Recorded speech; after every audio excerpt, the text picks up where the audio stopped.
Monsieur le Premier ministre de la République arabe d'Égypte, Monsieur Moustapha Madbouli, les représentants de la République du Congo et de l'Ouganda.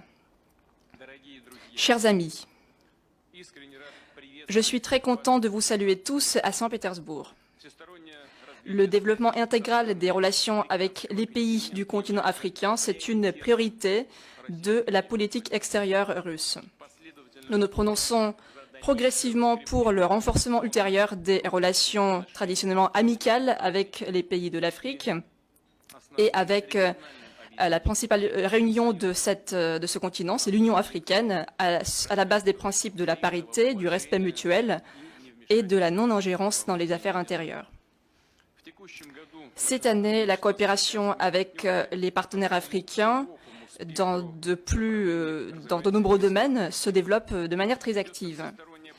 Nous nous préparons à une rencontre emblématique, c'est le deuxième sommet Russie-Afrique, qui se tiendra très prochainement ici, à Saint-Pétersbourg. Et je suis persuadé que lors de cette rencontre, nous pourrons déterminer le nouveau volet de coopération prometteur. Ce sera la coopération dans le domaine politique, économique, commercial, scientifique, technique, humanitaire et dans d'autres domaines aussi. Je tiens à souligner que la Russie respecte beaucoup la position de principe des pays africains en faveur de la stabilité régionale et globale et de la sécurité, en faveur du règlement pacifique des conflits, de la formation du modèle plus juste des relations internationales. Et nous soutenons votre volonté d'avoir une politique indépendante, souveraine et pacifique. Nous saluons une approche équilibrée de nos amis africains dans le cadre de la crise ukrainienne. Chers amis, nous apprécions votre intérêt à trouver des moyens pour régler ce conflit. Et nous avons donné tout de suite une réponse positive à votre proposition de tenir des pourparlers liés à ce sujet. Et je sais que vous avez des idées concrètes, des propositions concrètes dans ce contexte. Avec Monsieur le Président de la République d'Afrique du Sud, nous avons évoqué à plusieurs reprises ce sujet et je lui suis très reconnaissant de soulever ce sujet. Je tiens à souligner encore une fois, nous sommes ouverts au dialogue constructif avec tous ceux qui veulent établir la paix à la base de la parité et de la prise en compte des intérêts légitimes des pays. À présent, chers collègues, je voudrais donner la parole au président de l'Union africaine, président de l'Union des Comores, M. Azali Assoumani. Et après, comme nous avons convenu, nous allons écouter l'opinion de tous les membres de votre délégation représentative, comme cela a été convenu. Nous allons donc entendre vos opinions sur l'Ukraine. Merci. Merci beaucoup, Excellence, Monsieur Vladimir Poutine, grand ami de l'Afrique, président de la Fédération de Russie, Excellences, chers collègues, chefs d'État et de gouvernement de la mission africaine, Mesdames et Messieurs les ministres, honorable assistance, Assalamu alaikum wa rahmatullahi wa barakatuh. Je voudrais, à l'entame de mon propos, adresser à votre Excellence, Monsieur le Président Poutine, et à travers vous au peuple, au gouvernement russe, nos sincères remerciements pour l'accueil particulièrement chaleureux qui nous est réservé ici à Saint-Pétersbourg, une grande ville d'une beauté et d'une splendeur légendaire. Je voudrais ensuite vous dire notre profonde reconnaissance pour avoir pris le temps de nous recevoir et pour avoir cru en la volonté de notre délégation de vouloir apporter son aimable contribution à la recherche d'une paix durable, à la crise qui oppose votre pays à l'Ukraine et qui dure depuis trop longtemps maintenant. Excellence, Monsieur le Président, honorable assistance, en acceptant les fonctions de président de l'Union africaine en février dernier, j'ai par la même occasion accepté de poursuivre l'engagement de l'Union africaine à contribuer à la promotion de la paix et de la stabilité non seulement en Afrique, mais aussi à travers le monde.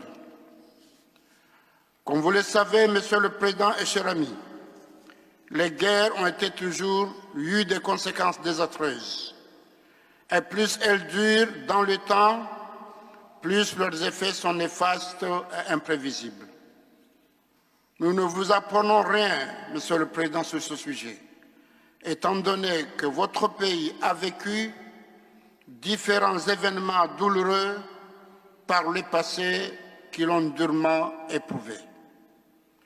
Aujourd'hui, cette crise affecte non seulement vos deux pays slaves, frères et voisins, mais elle affecte aussi le monde dans son ensemble et plus particulièrement notre continent, l'Afrique. Elle y a tout particulièrement entraîné une insécurité alimentaire et énergétique sans précédent. En décidant alors de venir dans votre pays, en ce moment précis, en notre qualité de délégation représentant le continent africain, nous avons voulu vous prouver la grande amitié qui a toujours lié la Russie à l'Afrique. Nous sommes aussi et surtout venus vous écouter et à travers vous le peuple russe et vous encourager tout particulièrement à entrer en négociation avec l'Ukraine afin de mettre fin à cette dure épreuve. Nous nous sommes investis de cette mission car en tant qu'Africains, nous gérons malheureusement de nombreux conflits et c'est par le dialogue et les négociations que nous parvenons à résoudre certains d'entre eux. C'est cette expérience que nous souhaitons partager avec vous dans l'espoir de contribuer à trouver une issue positive à cette crise. Notre frère, le président Ramaphosa, vous présentera nos propositions dans l'espoir qu'elles contribuent à convaincre vos deux pays, la Russie et l'Ukraine, à aller vers le dialogue. Comme vous le saviez, nous nous sommes rendus hier en Ukraine pour rencontrer le président Zelensky afin de l'écouter, de lui faire nos propositions de solutions à cette épreuve.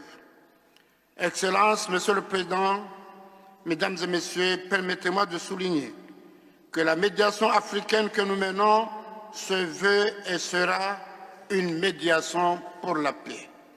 Rappelons-nous que dans le monde globalisé dans lequel nous vivons, quand un pays ou une région est affectée par une crise, quelle que soit sa nature, et le Covid nous a beaucoup appris, c'est l'ensemble de nos pays qui en sont menacés. Et c'est alors qu'il faut ménager aucun effort pour en prévenir. C'est cela l'essence même du message que nous sommes venus livrer également à votre Excellence, à votre peuple de Russie. La paix entre vos deux nations frères reste un enjeu majeur pour la stabilité de votre région et du monde dans son ensemble et pour l'Afrique, tout particulier par rapport aux relations légendaires que nous entretenons toujours avec la Russie. Nous, les chefs d'État africains, représentant le continent dans son ensemble, espérons vous voir emprunter cette voie de la paix et nous engageons à accompagner vos deux pays amis dans les efforts que vous mènerez dans ce sens. Je vous remercie. Merci beaucoup, cher ami, pour vos propos. Nous allons avoir une discussion et puis je vais me permettre d'exprimer mon opinion, puis on va échanger d'opinions suite au résultat suite à votre rencontre d'hier. Et maintenant, permettez-moi de donner la parole au président de la République du Sénégal, Monsieur Macky Sall. Je vous remercie, Monsieur le Président Vladimir Poutine. Excellence, Monsieur le Président, cher Vladimir, je voudrais commencer par vous remercier pour votre accueil et votre disponibilité. Je dois témoigner que vous avez toujours été attentif à l'écoute de l'Afrique à chaque fois que nous évoquons nos préoccupations. Cela illustre les bonnes relations russo-africaines qui ont pris un nouvel envol avec le premier sommet Afrique-Russie, élan qui va certainement se consolider à l'occasion du deuxième sommet prévu ici même à Saint-Pétersbourg au mois de juillet. Je voudrais, Monsieur le Président, saisir l'occasion pour vous réitérer mes remerciements pour nous avoir reçus de façon conviviale le 3 juin 2022 à Sochi, lorsque j'étais venu, en ma qualité de président en exercice de l'Union africaine, vous transmettre déjà le message de paix et de désescalade et surtout, à l'époque, notre préoccupation sur le blocage des céréales et fertilisants en Russie et en Ukraine. Vous aviez écouté attentivement et montré votre disposition à aider au déblocage des stocks. Grâce à vous et aux autres acteurs impliqués, dont la Turquie, les Nations Unies, un accord a été trouvé sur les céréales. Nous revenons donc vous voir aujourd'hui, Monsieur le Président, dans le cadre d'une nouvelle mission de médiation telle que le président Azali, président en exercice de l'Union africaine, l'a indiqué tout à l'heure, une médiation africaine entre la Russie et l'Ukraine. Je voudrais souligner que cette initiative est une mission de bons offices qui traduit la bonne volonté du continent africain dans cette guerre majeure d'aider au règlement des questions humanitaires et à l'instauration des conditions propices à l'établissement de la confiance pour favoriser un climat de dialogue entre les parties. Nous avons été hier à Kiev, où nous avons fait passer ce message également de bons offices et avons écouté le président ukrainien. J'ai noté que le dialogue n'était pas exclu, même si des conditions ont été posées, parmi lesquelles la mise en œuvre de la Charte des Nations Unies. Je suis convaincu que la Russie, membre fondateur de celle-ci, des Nations Unies, donc et membre permanent du Conseil de sécurité, aussi attaché à cette charte, pourrait nous aider à évoquer avec vous les questions majeures que tout à l'heure notre collègue de l'Afrique du Sud pourra aborder. Je voudrais, Monsieur le Président, sur ce point précis, où nous constatons que malgré la situation sur le terrain, au plan militaire, il est important de garder les couloirs de discussion et de dialogue pour que les questions humanitaires au moins soient privilégiées et que toute autre question qui pourrait survenir dans le cadre de l'apaisement puisse être obtenue. Dans l'urgence, je crois que les efforts humanitaires doivent être renforcés, notamment en faveur d'échanges de prisonniers, de civils, et je pense que sur tous ces sujets, nous pourrions aller en profondeur avec vous. Je voudrais en tout cas saluer déjà la libération par la Russie de prisonniers de guerre ukrainiens le vendredi 9 juin dernier. À notre avis, c'est une bonne démarche à explorer pour obtenir un accord de principe pour la libération des prisonniers. Monsieur le Président, nous sommes venus vous écouter également et vous dire que l'Afrique veut la paix entre la Russie et l'Ukraine avec la conviction que cette paix est possible par le dialogue et le compromis. Je vous remercie de votre aimable attention. Merci beaucoup, chers collègues. Le président de la République de l'Afrique du Sud, s'il vous plaît.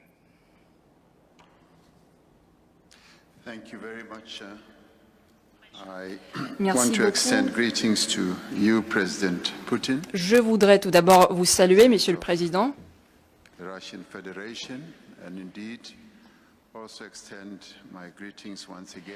Et je voudrais également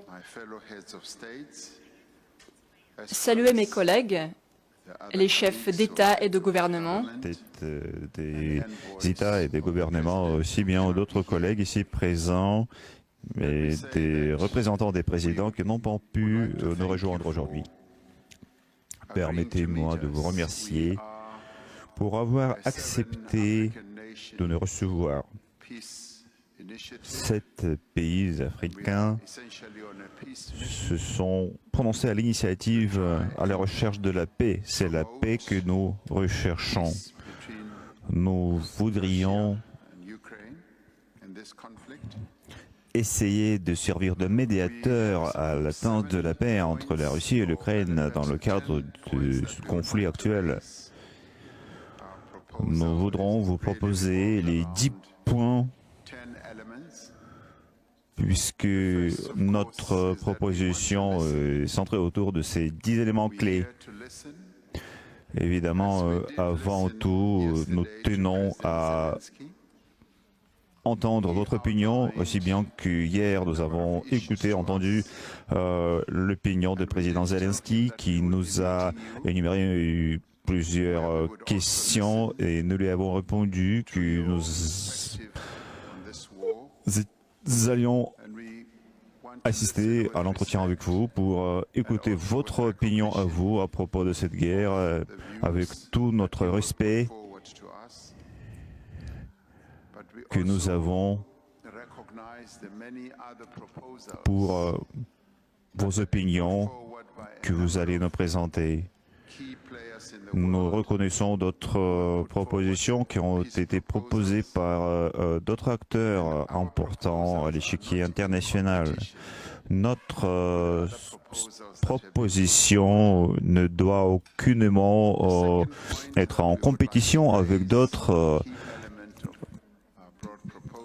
Le deuxième point que nous voulons être dans la mire de notre attention consiste à notre certitude profonde de la nécessité de terminer cette guerre, de régler ce conflit par la voie des négociations, ça veut dire par la voie diplomatique. La guerre ne peut pas durer éternellement. Toutes les guerres doivent prendre leur fin en certains moments. Et on est là aujourd'hui, nous, pour vous faire passer un message tout clair de notre désir de servir à la fin de cette guerre. Je le dis parce que cette guerre a des impacts négatifs pour notre continent africain. Ça impacte aussi de nombreux pays dans le monde entier. Notre continent subit des impacts négatifs dans le domaine économique. On voit ramper les prix pour des vecteurs énergétiques, aussi bien que des prix des engrais et des prix pour des produits alimentaires. Le prix du carburant continue leur hausse. On y voit les conséquences de la guerre qui continue. C'est entre autres cette cause qui nous a fait venir ici, parce que dans notre intérêt commun, il est de terminer cette guerre. Le troisième point consiste à ce que nous voudrions voir une désescalade de ce conflit, désescalade des deux côtés. Étant donné que l'escalade ne contribue pas aux négociations de paix, alors nous sommes intéressés à assurer la désescalade du conflit pour être en mesure de trouver notre route qui nous amènera à la paix. Quatrième point, qui était aussi dans d'autres propositions, consiste à reconnaître la souveraineté des pays comme c'est conditionné par la charte de l'ONU. Et oui, dans le cadre de la charte de l'Organisation des Nations Unies, nous tous, nous devons nous faire guider par les principes internationalement reconnus. C'est justement pour ça que nous tenons à déclarer que nous reconnaissons la souveraineté des pays comme c'est stipulé dans la charte de l'ONU. Cinquième point que nous voudrions entamer consiste à ce que tous les pays ont besoin des garanties de la sécurité. Cette question a été déjà mentionnée par tous les partis. Et toutes les parties veulent des garanties et nous les reconnaissons. Sixième point consiste à ce qui influence directement nos pays. Nous voudrions lancer un appel à ouvrir la circulation des céréales par la mer Noire pour éliminer tous les obstacles existants pour que les céréales et d'autres matières premières puissent circuler librement. Nous devons faire de sorte à assurer un soutien humanitaire pour tous ceux qui en ont besoin, pour tous ceux qui souffrent des impacts de ce conflit. Huitième point, il a déjà été prononcé par le président Macky Sall. Ça consiste à la libération des prisonniers de guerre des deux côtés. Les questions liées à ce point consistent aussi les enfants qui se sont vus en otage de ce conflit. Ces enfants doivent revenir là d'où ils sont venus, ça veut dire dans leur maison. Neuvième point, les guerres font des destructions. C'est pourquoi il nous faut assurer la restauration post-conflictuelle. Il faut soutenir ces travaux qui auront lieu après la guerre. Monsieur le Président Poutine, le 10e point consiste en fait à ce que nous voudrions voir en certains travail, certains processus qui conditionneront la fin de cette guerre. Nous avons très clairement exposé cette idée dans nos négociations avec le président Zelensky. Nous, les pays africains, avons notre rôle à jouer dans ce processus. Et nous voudrions aussi dire qu'après cette rencontre d'aujourd'hui, un autre travail doit être réalisé. Parce que pour mettre fin à cette guerre, il faut beaucoup de travail, beaucoup de rencontres. Notre continent africain aujourd'hui est représenté par 7 pays et nous tous, nous sommes persuadés d'être en mesure de contribuer positivement à ce processus. Et cette contribution, nous sommes prêts à le faire tout en respectant vos positions, vos opinions. Outre cela, nous croyons que nous pouvons former une position commune qui serait en mesure de nous offrir la paix.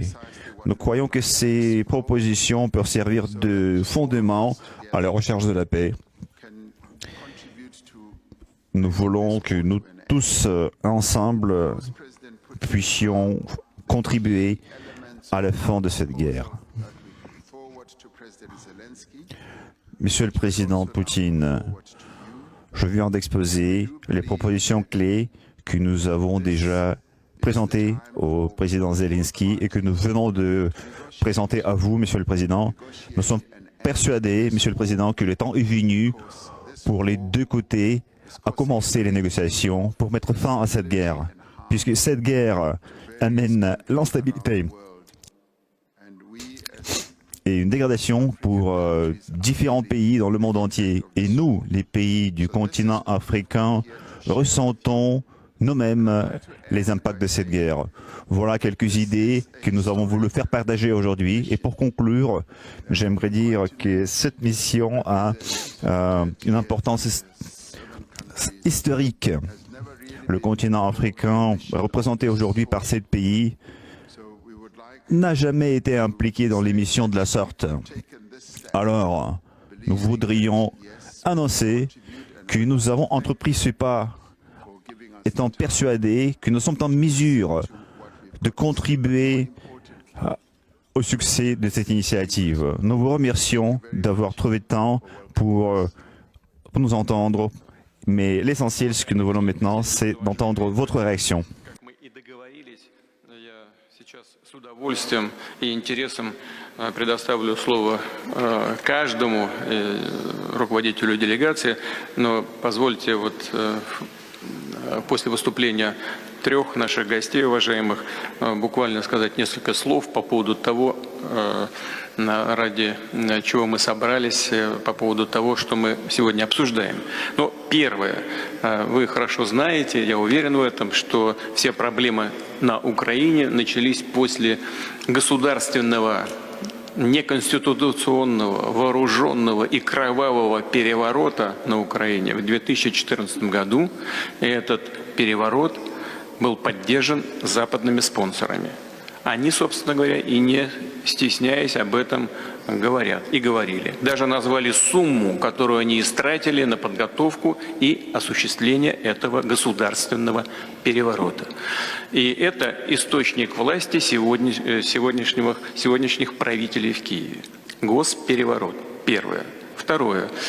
После этого госпереворота часть населения Украины не поддержала этот государственный переворот и объявила о том, что население этих территорий не будет подчиняться тем людям, которые пришли к власти в результате этого события. Россия вынуждена была поддержать этих людей, имея в виду наши исторические связи и с территориями, и культурно-языковые связи с теми людьми, которые на этих территориях проживают. Долгое время мы стремились восстановить ситуацию на Украине мирными средствами. Если вы слышали, наверняка что-то слышали об этом, подписали соответствующие соглашения между противоборствующими сторонами в столице Белоруссии, в Минске. Таким образом начался так называемый Минский процесс по урегулированию. Как выяснилось, западные страны et les autorités de Kiev nous ont trompés et ont déclaré qu'ils ne voulaient pas accepter ces accords de paix et ont sorti de ce processus de paix. C'est après cela, et c'est précisément après cela, mes chers amis, que la Russie a été obligée de reconnaître l'indépendance de ces territoires, de ces États qui, alors que pendant 8 ans on ne les avait pas reconnus, donc ce sont en l'occurrence les républiques populaires de Donetsk et de Lugansk. Et maintenant, je passe à l'aspect du droit international dans cette question. Nous étions conformément à la charte de l'ONU, nous avions tout à fait le droit de reconnaître l'indépendance de ces États dans la mesure, conformément justement à cette charte de l'ONU, ces territoires avaient le droit de prononcer leur indépendance. Et nous avions donc le droit de reconnaître celle-ci. Nous avons signé des accords de coopération et d'amitié en pleine conformité avec la charte de l'ONU, parce que le régime de Kiev avait entrepris des tentatives de résoudre cette question par la voie des armes et avait lancé des opérations de combat en 2014 en utilisant en utilisant l'aviation, des chars, l'artillerie contre sa population pacifique. C'est précisément le régime de Kiev qui a lancé cette guerre en 2014. Et nous, conformément au 50e article de la charte de l'ONU, nous avons apporté notre aide en matière d'autodéfense. Et donc, chers collègues, ce logique que je viens d'exposer est, à mon avis, et selon nos experts, mes collègues, correspond pleinement aux dispositions du droit international et de la charte de l'ONU. Ça, c'est la première partie. Deuxième partie, c'est la question qui nous inquiète tous, qui nous préoccupe tous, c'est la question des échanges commerciaux,